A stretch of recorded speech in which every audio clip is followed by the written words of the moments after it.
आपने आजकल किसी ना किसी को ये बोलते तो जरूर सुना होगा कि ये सब पढ़ाई लिखाई में कुछ भी नहीं रखा है, जो भी हमने बचपन में पढ़ा वो किसी भी काम नहीं आ रही है पढ़ाई, इससे अच्छा तो रील बना लिया होता, थोड़े बहुत ठुमके लगा लिए होते और हम भी वायरल हो जाते। क्या फायदा आईआईटी जेईई यूपीएससी की प्रिपरेशन करने से, इससे अच्छा थोड़ी बहुत बकचोदी करो और उसे रिकॉर्ड करके सोशल मीडिया पे डाल दो और रातों रात फेमस हो जाओ। और साथ ही वो आपको बड़ा पाव गर्ल, पुनीत सुपरस्टार, डॉली चायवाला जैसे छपरी इन्फ्लुएंसर्स के एग्जाम्पल भी देंगे कि कैसे वह रातों रात फेमस हो गए। उन्होंने कोई पढ़ाई लिखाई नहीं करी और बिना मेहनत करे ही आज वो दुबई घूम रहे हैं, दुनिया घूम रहे हैं और बड़े बड़े बॉलीवुड सेलिब्रिटीज के साथ कोलैब भी कर रहे हैं। क्या रखा है इन बड़ी बड़ी डिग्रियों में? इससे बढ़िया तो बस सोशल मीडिया पे कमर मटकाओ और फेमस हो जाओ। और अगर आप लड़की हैं तो आपके लिए फेमस होना तो बहुत ही आसान है। तो अगर आप भी उन लोगों में से हैं और आप भी ऐसे ही सोच रखते हैं तो ये वीडियो आपके लिए है। इस वीडियो में मैं आपका थोड़ा पर्सपेक्टिव बदलने की कोशिश करूंगा। इस वीडियो में आप जानेंगे कि एजुकेशन की और डिग्रीज की इंपॉर्टेंस उतनी ही है जितनी की पहले होती थी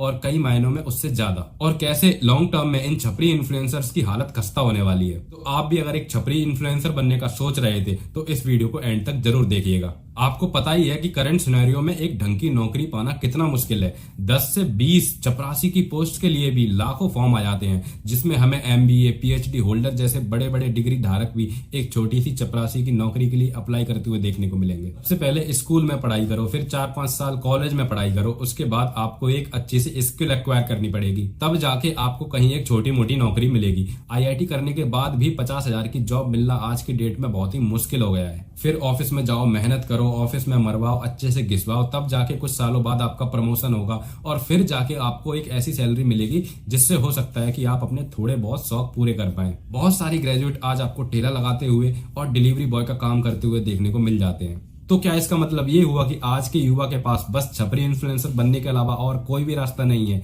क्या छपरी इन्फ्लुएंसर बनना इतना भी आसान है? उसमें कोई भी मेहनत नहीं लगती है? तो दोस्तों बता दूं आपको, जितना स्ट्रगल एक नौकरी पाने के लिए है उससे कई ज्यादा स्ट्रगल एक इन्फ्लुएंसर बनने में है। लेकिन वो बात अलग है कि आप लड़की हैं और अपने कपड़े उतारने से झिझकते नहीं है सोशल मीडिया पे, तो हो सकता है आपको फेम थोड़ी जल्दी मिल जाए। अगर एक सक्सेसफुल इन्फ्लुएंसर बनना इतना ही आसान होता तो आपको हर जगह, हर गली नुक्कड़ पे आपको बस कंटेंट क्रिएटर ही नजर आते। अगर आप अपने आस पड़ोस में देखो, अपनी गली में देखो, अपनी सोसाइटी में देखो, तो आपको कितने सक्सेसफुल कंटेंट क्रिएटर देखने को मिलेंगे? इसका आंसर है 0।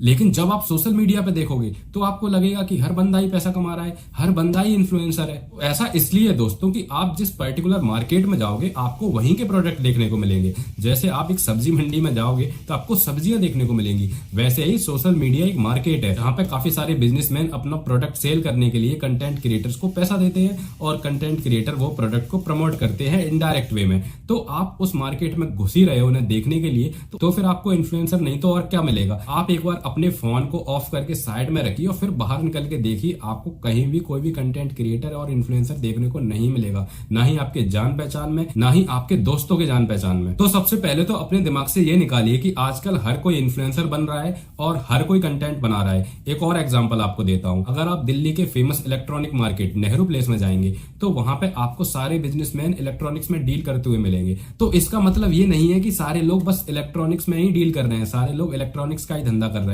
आप उस मार्केट से बाहर जाएंगे, आपको अलग अलग बिजनेसेस मिलेंगे, सेम इंस्टाग्राम और अदर सोशल मीडिया प्लेटफॉर्म पर देखने को मिलेगा। आप उन्हें खोलेंगे तो आपको वैसे लोग मिलेंगे, लेकिन इससे आप ये जज मत करिए कि पूरी दुनिया बस सोशल मीडिया इन्फ्लुएंसर ही बन रही है। इस देश में आज भी बहुत सारे अलग अलग धंधे हैं जिसमें लोग प्रॉफिट कमा रहे हैं और अपनी जिंदगी में खुश हैं। अब बात करते हैं उस पॉइंट की जिसमें लोग बोलते हैं कि पढ़ाई लिखाई में कुछ नहीं रखा और वह कंपेयर करते हैं कि डॉली चायवाला कैसे दुनिया घूम रहा है, कैसे बिल गेट्स के साथ कोलैब कर रहा है, कैसे बड़ा पाव गर्ल बिग बॉस में चली गई, कैसे कैरी मिनाटी जैसा यूट्यूबर गाली गलौज कर करके फेमस हो गया। तो ऐसे लोग एक इंडिविजुअल क्रिएटर को लाखों लोगों से कंपेयर कर रहे हैं। कंपेयर करने के लिए डेटा भी तो इक्वल होना चाहिए ना। आप एक आदमी को एक आदमी से कंपेयर करिए ना, हर फील्ड में आपको एक्सेप्शन देखने को मिलेंगे। आप इन्फ्लुएंसर्स की भीड़ में भी देखेंगे तो हर कोई फेमस नहीं हुआ है, बहुत सारे इन्फ्लुएंसर्स आज भी स्ट्रगल ही कर रहे हैं बस। फॉर एग्जाम्पल आप अपने आसपास देखिए, न्यूज में देखिए और भी डेटा देखिए, ऐसे कितने चाय वाले हैं जिन्होंने बड़े बड़े सेलिब्रिटीज के साथ कोलैब किया है। आपको आंसर मिलेगा 1 या 2।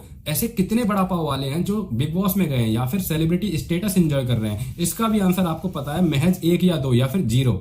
और ऐसे कितने लोग हैं जिनके गाली गलौज वाले वीडियो वायरल हुए हैं और वह कैरी मिनाटी की तरह बन पाए हैं। ऐसे इन्फ्लुएंसर्स की भी संख्या बहुत ही कम है। अगर इसी तरह हम फेमस लोगों को ढूंढने निकले तो आपको हर फील्ड में फेमस लोग मिलेंगे। आपको ऐसे कई सारे लोग मिलेंगे जिन्होंने एक सिंपल पढ़ाई करी, एक कॉलेज में गए, एक जॉब ली और वह आज एक लग्जरी जिंदगी जी रहे हैं। उनके पास करोड़ों के घर हैं, गाड़ियां हैं, एक हंसता खेलता परिवार है। और अगर मैं बिजनेसेस की बात करूं तो ऐसे जाने कितने बिजनेसेस हैं जो किसी भी इन्फ्लुएंसर को यूं ही खड़े खड़े खरीद सकते हैं। बड़े बिजनेसमैन एंड जॉब वालों को तो छोड़ दीजिए, आप अपने यहाँ के लोकल किराने वाला, राशन वाले की अगर इनकम देखेंगे ना तो आप जान के हैरान हो जाएंगे। वह इन जैसे इन्फ्लुएंसर्स को यूं ही जॉब पे रख सकता है, लेकिन उसकी लाइफ स्टाइल अलग है, उसका बैकग्राउंड हम्बल है। लेकिन इससे ये नहीं हम सोच सकते कि केवल इन्फ्लुएंसर बनने में, कंटेंट क्रिएटर बनने में ही पैसा है। लेकिन वो सब आपको देखना ही नहीं है ना, आपको पूरी दुनिया, सारे करियर के ऑप्शंस अपने ही चश्मे से देखने हैं। आप किसी भी फील्ड में जाओ, अगर आप मेहनत करोगे, अगर आप अपना दिमाग लगाओगे और सारे ऑप्शंस को अच्छे से यूज करोगे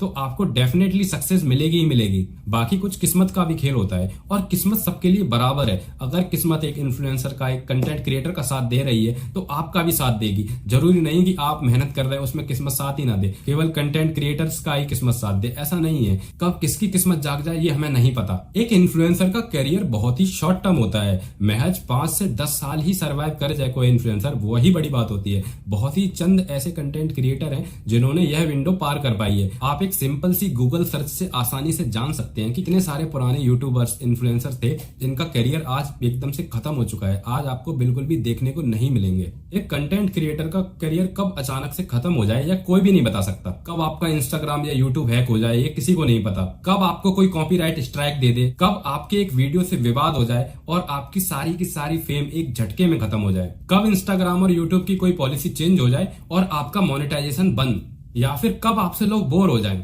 कब तक आप इंटरेस्टिंग कंटेंट बनाते रहेंगे, कब तक आप डेली न्यू न्यू आइडियाज को सोचते रहेंगे। और सब कुछ ठीक भी रहा तो आप एज को कैसे छुपाएंगे, आपकी एज कभी ना कभी तो बढ़ेगी। हर इन्फ्लुएंसर का और कंटेंट क्रिएटर का सारा गेम फेस से ही जुड़ा हुआ होता है। उसकी फेस वैल्यू ही है जो उसे रिलेवेंट और इंटरेस्टिंग बनाए रखती है। सबके चेहरे पे से ग्लो एक ना एक दिन खत्म हो जाएगा और वह आउटडेटेड हो जाएंगे। मेरा कहने का मतलब बस यही है कि देयर आर मेनी फैक्टर्स जिसकी वजह से किसी भी कंटेंट क्रिएटर और इन्फ्लुएंसर का करियर एक झटके में खत्म हो सकता है। लेकिन अदर प्रोफेशंस में ऐसा नहीं है। आपने अगर अच्छे से पढ़ाई की है और एक अच्छी क्वालिटी स्किल एक्वायर की है तो आप 60 साल तक आराम से एक जॉब कर सकते हैं और आप हमेशा इररिप्लेसेबल रहेंगे। बाहर जो भी प्रोडक्ट या सर्विस बेस्ड काम हो रहा है उसकी जनता को एक्चुअल में नीड है। एक इन्फ्लुएंसर आज है या नहीं है इससे किसी को फर्क नहीं पड़ता, लेकिन एक डॉक्टर आज है या नहीं इससे पूरे समाज को फर्क पड़ता है। एक डॉक्टर की नीड एक इन्फ्लुएंसर को भी पड़ती है और देश के प्राइम मिनिस्टर को भी पड़ती है। जो भी आजकल हम ये टेक्नोलॉजी, ये आईटी सिस्टम एंजॉय कर रहे हैं, इसके लिए एक software developer, coder, data analyst, इनकी नीड हमेशा रहेगी। इतना भी बड़ा बड़ा इंफ्रास्ट्रक्चर देख रहे हैं उनके लिए मजदूरों की, इंजीनियर्स की, बिल्डर की, इनकी नीड कोई भी पूरी नहीं कर सकता है। इसके अलावा अगर किसी ने अपने दम पे कोई बिजनेस खड़ा किया है वो भी रातों रात ऐसे खत्म नहीं हो जाएगा जैसे कि किसी इन्फ्लुएंसर का करियर खत्म हो सकता है। उसके अलावा कुछ लोग कहते हैं कि देखो किसी भी इन्फ्लुएंसर की लाइफ कितनी चिल है, पार्टीज कर रहे हैं, जगह जगह ट्रिप्स पे जा रहे हैं, तो भाई उनका काम ही है अपनी लाइफ को इस तरह से प्रेजेंट करना, वरना आप लोग उन्हें फॉलो क्यों करेंगे। जिसका काम ही है अपनी लाइफ की अच्छी साइड दिखाना वो तो ये सब दिखाएगा ही ना। बाकी नॉर्मल जॉब या बिजनेस करने वाले लोग भी उतनी ही पार्टीज कर रहे हैं, उतना ही ट्रेवल कर रहे हैं, बस वो लोग अपनी लाइफ को ज्यादा सोशल मीडिया पे पोस्ट नहीं करते, और पोस्ट अगर करते भी हैं तो आप उन्हें फॉलो थोड़ी करते हैं जिससे आपको सब कुछ पता चले। आप दिल्ली, मुंबई, बेंगलोर के किसी भी क्लब में जाके देख सकते हैं कि वहां पे कितने इन्फ्लुएंसर्स हैं। वहां पे पूरी भीड़ नॉर्मल पर्सन जो जॉब कर रहे हैं और जो बिजनेस कर रहे हैं उन्हीं की है। आपको वहां पे महज इक्का दुक्का या फिर जीरो इन्फ्लुएंसर और कंटेंट क्रिएटर मिलेगा। ऐसे आप अपनी लाइफ को कंपेयर करिए कि जहां भी लोग मजे कर रहे हैं वो नॉर्मल हमारे और आपके जैसे लोग हैं। जरूरी नहीं कि ओनली इन्फ्लुएंसर, बड़े बड़े कंटेंट क्रिएटर ही अपनी लाइफ की लग्जरी का मजा उठा रहे हैं। नॉर्मल इंसान भी अपनी लाइफ को अच्छे से एंजॉय कर रहा है, बस आप उन्हें देखते नहीं हो, उन्हें आप फिल्टर आउट कर देते हैं और बस आप एक फेमस कंटेंट क्रिएटर से अपनी लाइफ को कंपेयर करने लगते हैं। आपकी मेन प्रॉब्लम ये नहीं है कि आपका पढ़ लिख के कुछ नहीं होगा, आपकी मेन प्रॉब्लम है कि आप अपने दिमाग का इस्तेमाल नहीं करना चाहते। आप हर चीज को कल पे टाल देते हो, हमेशा प्रोक्रेस्टिनेशन करते रहते हो। आपको चाहिए कि बिना कुछ करे ही सक्सेस मिल जाए रातों रात, लेकिन सॉरी दोस्त, ऐसा नहीं होने वाला है अनटिल अनलेस आप अपने कपड़े उतारने के लिए तैयार नहीं है सोशल मीडिया पे। बस यही एक शॉर्ट टर्म फेम पाने का एक आसान तरीका है। इसके अलावा सारे तरीके मेहनत मांगते हैं। कॉलेज, पढ़ाई, डिग्री, इन पर दोष मत डालिए। जब भी आपको कैरियर चुनने का मौका मिले, आप अपने विवेक से, अपनी चॉइस से कैरियर चुने, जिससे आपको पता हो कि जब भी आपकी जॉब लगे, आपकी मन की जॉब लगे और आप उस जॉब को लाइफ टाइम कर पाए। अपने पेरेंट्स के प्रेशर में आके अपने कैरियर का चुनाव ना करें। अगर आप अपने मनपसंद का काम करेंगे, अपनी मनपसंद की जॉब करेंगे, आप भी एक इन्फ्लुएंसर से ज्यादा पैसा कमा सकते हैं। लेकिन आपको रील चलाने से फुर्सत मिले तब तो आप इस बारे में सोचेंगे कुछ। तो भाई अपनी किस्मत को कोसना बंद करो। जिस भी फील्ड में आप अच्छे हो, जो भी स्किल्स आपको आती हैं, उसे और अच्छा बनाओ, उस पर और मेहनत करो, आपको भी सफलता जरूर मिलेगी। तो इसी के साथ दोस्तों, अगर आपको मेरा ये वीडियो पसंद आया है और आपको थोड़ी बहुत भी मेरी कोई भी बात समझ आई है तो प्लीज कमेंट करके जरूर बताइएगा। और अगर आपकी भी इस वीडियो के बारे में, इस टॉपिक के बारे में कोई भी राय है तो कमेंट जरूर करिएगा। मैं ट्राई करूंगा आपका रिप्लाई करने की। और प्लीज सब्सक्राइब करें मेरे इस चैनल को, जिससे मुझे मोटिवेशन मिलेगी ऐसे ही और वीडियो बनाने की। तब तक के लिए बाय बाय दोस्तों, मिलते हैं नेक्स्ट वीडियो में। जय हिंद, जय भारत।